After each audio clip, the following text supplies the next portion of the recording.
ሰላም ሰላም እንዴት ናችሁ የዩቲዩብ ተከታታዮቼ? በዛሬው ዕለት እንዴት ውጤታማ እንደምትሆኑና ውጤታማ የሆኑ ጎበዝ ተማሪዎች የሚጠቀሙበት ሜተድ እንዲሁም ደግሞ በሳይንስ ጥናት የተረጋገጠው ምን አይነት የአጠናን ዘዴ ብትከተሉ ውጤታማ እንደምትሆኑ የሚገልጽ መንገድ ነው ይዤላችሁ የመጣሁት። ስለዚህ እስከ ቪዲዮ ፍጻሜ መከታተላችሁ እንዳትረሱ። ወደ መጀመሪያው ስንመጣ መቼ ማጥናት ይጠበቅብናል፣ እንዴት ብናጠና ነው ውጤታማ ልንሆን የምንችለው የሚለውን ለመመለስ መቼ ማጥናት ለሚለው ሳይንስ እንደተናገረው ከሆነ አብዛኛውን ጊዜ ጠዋት ጭንቅላታችን ንቁና አክቲቭ ስለሚሆን ያለምንም መረበሽ ስላለበት ጠዋት ማንበብ ወይም ማጥናት ውጤታማ ሊያደርግ ይችላል ተብሏል። እንዲሁም አብዛኞቻችሁ ደግሞ ሌሊት የተነሳችሁ እንደምናጠና ይታወቃል። ሌሊት ማጥናት ግን ብዙ ውጤታማ እንደማያደርግ ነው ሳይንስ ያረጋገጠው። ምክንያቱም አእምሯችን የመደንዘዝ ወይም ደግሞ የመድከም ስሜት ስላለው ብዙ ውጤታማ አያደርገንም። ግን ይህም ማለት ሌሊት ተነስታችሁ ማጥናት የለባችሁም ማለት አይደለም። አስቸኳይ ነገር ሲኖር ሌሊት ተነስታችሁ ብታጠኑ ውጤታማ ያደርጋል። ግን ሞሮፍ ከጥናቱ አንጻር ሲታይ ከሌሊት ይልቅ ጠዋት የተሻለ ነው። እንዲሁም ደግሞ ጥናቱ ያረጋገጠው አብዛኛውን ጊዜ አእምሯችሁ ንቁ የሚሆንበትና መንፈሳችሁ የሚረጋጋበት ሰዓት መርጣችሁ ምናልባት ማታም ሊሆን ይችላል፣ ጠዋትም ሊሆን ይችላል፣ ቀንም ሊሆን ይችላል እንዲሁ መርጣችሁ በዛ ሰዓት ብታጠኑ ሞር የተሻለ ውጤታማ ትሆናላችሁ ነው የሚለው። ስለዚህ አሁን ስናጠና ብዙ አይነት የትምህርት አይነቶች አሉ። ካልኩሌሽን የሚያስፈልጋቸው አሉ፣ እንዲሁም ደግሞ ሽምደዳ የሚያስፈልጋቸው አሉ። ስለዚህ ይሄ መንገድ ለሁሉም የሚሆን ስለሆነ ምንም የሚያስቸግር ነገር አይኖረውም ማለት ነው። ምክንያቱም ካልኩሌሽንም ሆነ ሽምደዳ ዋናው እናንተ ንቁ መሆኑና አእምሯችሁ አክቲቭ መሆኑ ነው የሚፈልገው። እቅድ ማውጣት ያስፈልጋል። እቅድ አውጥቶ የሚያጠና ተማሪ ከሌላው ተማሪ በ80% የተሻለ ውጤታማ ይሆናል ተብሏል። ስለዚህ እናንተም እቅድ ማውጣት አለባችሁ ማለት ነው። በሳምንት ምን ያህል ቀን ማጥናት አለባችሁ? ቢያንስ በጥናቱ እንደተረጋገጠው ከሆነ በቀን ከ1 ሰዓት እስከ 2 ሰዓት ግዴታ ማጥናት ይጠበቅባችኋል ማለት ነው። እንዲሁም ደግሞ ውጤታማ ሊያደርጋችሁ የሚችለው ዛሬ የተማራችሁትን ትምህርት ዛሬውን መጣችሁ ሪቫይዝ ብታረጉ ሞሮፍ እንዳትረሱት ያደርጋችኋል ማለት ነው። ስለዚህ በቀን ከ1 ሰዓት እስከ 2 ሰዓት መድባችሁ ሰኞ፣ ማክሰኞ፣ ሮብ እስከ እሁድ ባለው ጊዜ ውስጥ መድባችሁ ሁሉ ጊዜ በዛ ሰዓት በተመሳሳይ ጊዜ ማንበብ ይጠበቅባችኋል። ይህ ነገር ውጤታማ ያደርጋችኋል ማለት ነው። በቀጣይ ደግሞ የምናየው ምንድነው? ጥናት ካጠናችሁ በየመሃሉ የተወሰነ ደቂቃ እረፍት ያስፈልገዋል ማለት ነው። ይህም እረፍት የሚያስፈልገው ማለት ፌንማን ሜትድ ወይም ደግሞ ቲች ሳምዋን የሚባለው ሜትድ መጠቀም ይኖርብናል ማለት ነው። እቅድ ማውጣት ነው። እቅድ ካወጣን ቀጣይ ደግሞ በጥናት መሃል እረፍት ያስፈልገናል። ፖሞዶሮ የሚባለው ሜትድ ደግሞ ወይም ደግሞ ቴክኒክ ብዙ ጎበዝ ተማሪዎች የሚጠቀሙበት ሜትድ ነው። ይህም ማለት ለ25 ደቂቃ ያለማቋረጥ በማጥናት የ5 ደቂቃ ያህል እረፍት ማድረግ፣ ይህንን 4 ጊዜ ሪፒቲሽን ማድረግ ማለት ነው። በ4 ሴት ማለት ነው። 25 ደቂቃ ካጠናችሁ በኋላ 5 ደቂቃ ታርፋላችሁ። ይህንን 4 ጊዜ ሲደጋግሙ ለ2 ሰዓት ያህል ታጠናላችሁ እንደማለት ነው።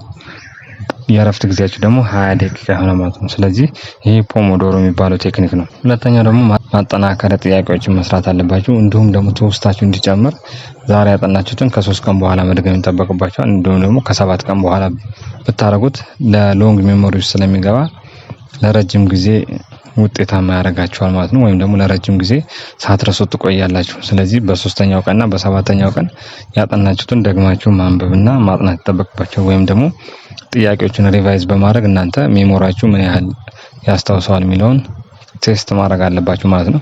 ስለዚህ በእነዚህ ጊዜ ውስጥ ካስታወሳችሁት ለረጅም ጊዜ ሳትረሱት የመቆየት እድል ስላለው በእነዚህ አይነት ቴክኒኮችም ራሳችሁን ቼክ ማድረግ ይጠበቅባችኋል ማለት ነው። ስለዚህ 2 ሰዓቱን ከፋፍለን ስናየው ወይም ደግሞ በየቀኑ ማድረግ ያለብን እንዴት ነው የሚለውን ከፋፍለን ስናየው የስተዲ ፕላን ማለት ነው። ስተዲ ዴይሊ ፕላን ምን ማድረግ አለባችሁ?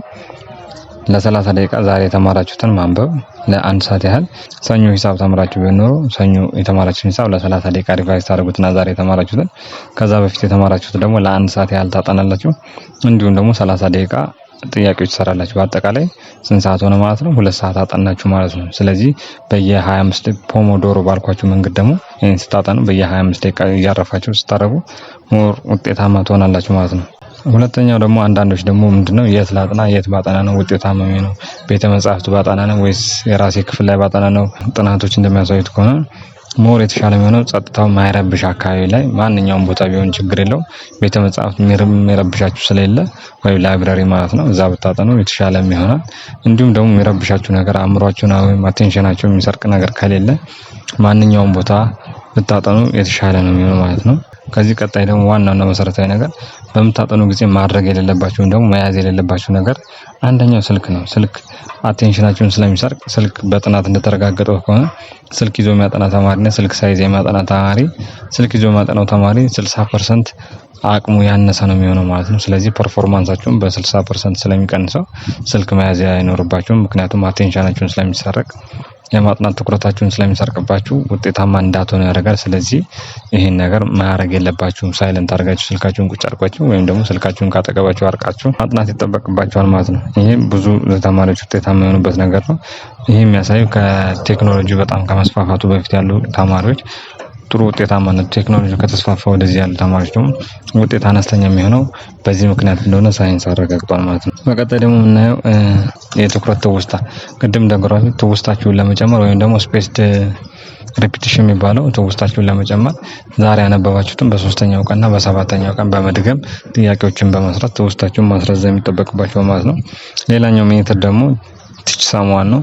ቲች ሰምዋን ወይም ደግሞ ሴማን ሜተድ ይባላል። ቲች ሰምዋን ወይም ሴማን ሜተድ እናንተ ካጠናችሁ በኋላ ለጓደኛችሁ እንደምታስረዱ ሆናችሁ ማስረዳት ወይም ደግሞ ለራሳችሁ በግልጽ አማርኛ መናገር ያነበባችሁት ነገር በራሳችሁ ቋንቋ ስትናገሩት ያን ነገር በስነ ስርዓት መግለጽ ከቻላችሁ ገብቷችኋል ማለት ነው። ካለበዛ ግን በራሳችሁ ቋንቋ ወይም ደግሞ በሚገባችሁ በግልጽ ቋንቋ መናገር ካልቻላችሁ ያን ነገር ስላልገባችሁ ደጋግማችሁ ማጥናት ይጠበቅባችኋል ማለት ነው። ይሄ ሴማን ሜተድ ይባላል። ወይም ደግሞ ቲች ሰምዋን ነው። ወይም እናንተ ይሄን አጥንታችሁ ሌላ ሰው እያስረዳችሁ ቢሆን ኖሮ ሳይገባችሁ ሌላ ሰው ማስረዳት ስለማትችሉ ይሄ ነገር ማረግ ካልቻላችሁ አልገባችሁም ማለት ነው። ደጋግማችሁ ማጥናት ይጠበቅባችኋል ማለት ነው። በመጨረሻም ደግሞ የምናየው የተማሪዎች የአጠናን ስህተቶች ነው። ብዙ ተማሪዎች ጥናት በሚያደርጉ ሰዓት የተለያዩ ስህተቶች ይፈጽማሉ። ይሄም መጀመሪያ ቅድም እንደነገርኳችሁ ስልክ መያዝ ነው። ሁለተኛ ደግሞ ጥያቄ አለመስራት ነው። አጥንታችሁ ጥያቄ ካልሰራችሁ ያን ያጠናችሁት ነገር መያዛችሁን አለመያዛችሁን ወይም ደግሞ ማወቃችሁን አለማወቃችሁን አታውቁም። ስለዚህ ጥያቄ መስራት ያስፈልጋል ማለት ነው። ሁለተኛ ደግሞ በክፍል ውስጥ በምትማሩበት ሰዓት አስተማሪው ትኩረት የሚያደርግባቸው ቦታዎች ወይም ደግሞ ሜይን ፖይንቶችን ወይም ፎከስ ፖይንቶችን ትኩረት በማድረግ እነዛ ቦታ ላይ በማተኮር ማጥናት ይጠበቅባቸዋል ማለት ነው። ስለዚህ እነዚህ አይነት ስህተቶችን ካስቀራችሁ ምንም ውጤታማ የማትሆኑበት ነገር የለም። ሳይንስም እንዳረጋገጠው እነዚህ ነገሮች ያከናወኑ ተማሪዎች ሞር ውጤታማና ሰክሰስፉል ይሆናሉ ተብሏል። እናንተም ውጤታማና ሰክሰስፉል የማትሆኑበት ነገር የለም። ስለዚህ መልካም የጥናት ጊዜ እመኝላችኋለሁ። ቻናሌን ሰብስክራይብ ካላደረጋችሁ ሰብስክራይብ ማድረጋችሁን እንዳትረሱ። ባይ ባይ ቻው።